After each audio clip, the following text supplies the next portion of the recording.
Hi everyone, is chiropractic safe if you've had back surgery? Great question, and there's a lot of misinformation out there on the internet about this subject. Yes, it's safe. I treat post-surgical cases and pre-surgical and help them avoid surgery in a lot of cases, but post-surgical cases, once you've already had surgery. Now, obviously, there's several different types of spinal surgeries. In this case, we have a hemilaminectomy and a microdiscectomy. So this gentleman here had both surgeries done in the same procedure, which is strange. It's definitely odd to have a microdiscectomy, which is the least invasive of the surgeries, although an injection is maybe a little less invasive. And yes, an injection is considered surgery, even though they're not cutting or anything like that. So in the medical world, it is considered surgical or invasive, right? But we're not talking about injections. We're talking about actual surgery here. So a microdiscectomy is the least invasive, and one of the more invasive procedures here that I treat multiple times today, just like I am this morning, this is a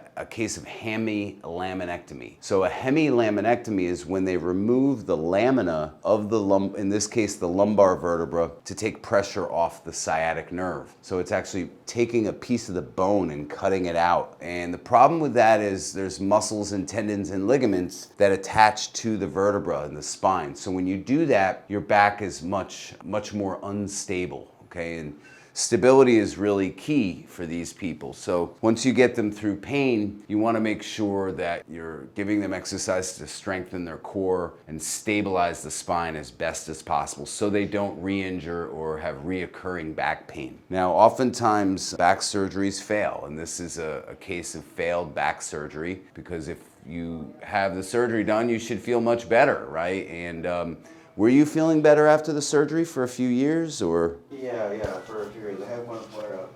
Okay.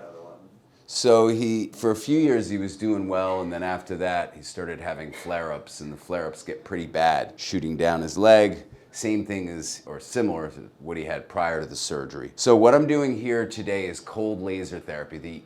The unique thing about cold laser therapy is it's gonna break up all that scar tissue, increase his range of motion, reduce swelling, reduce the pain, inhibit the nerves, all of the above there. So we're doing that on him. And then when you have back surgery, you wanna make sure you don't just go to and have any chiropractic technique done. In other words, the traditional technique where you put a patient on their side and you bend their knee and you just kind of put your body weight on and adjust the pelvis.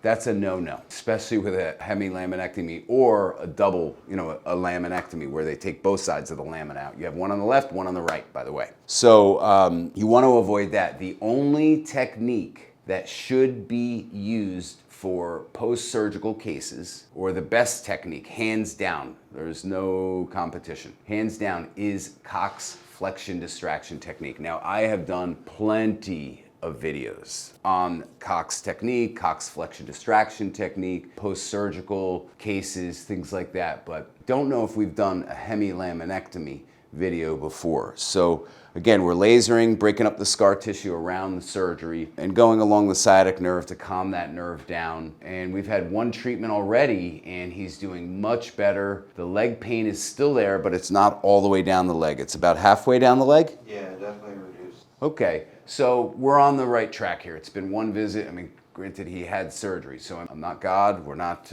miracle workers. It takes time. So you need to give it at least 4 to 5 weeks with Cox flexion distraction technique. And if you add on laser therapy, you're gonna get much better results with the two. The two together are perfect treatments for post-surgical back cases.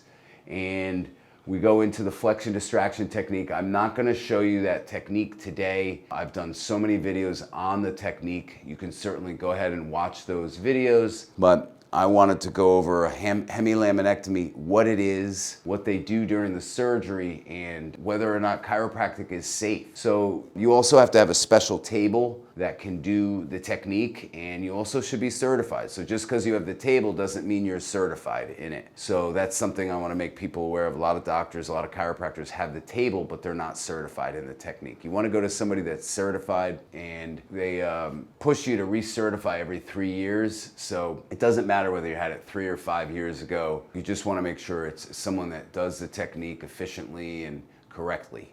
Okay? So I want to thank you guys for tuning in. If you have any questions or comments about hemilaminectomies or post-surgical cases and chiropractic and whether it's safe for you or not, feel free to comment below. Thanks. Thank you guys so much. If you got anything from this video, or even if you just like this view of the Empire State Building and the Chrysler Building, give me a like and don't forget to subscribe. Appreciate you guys.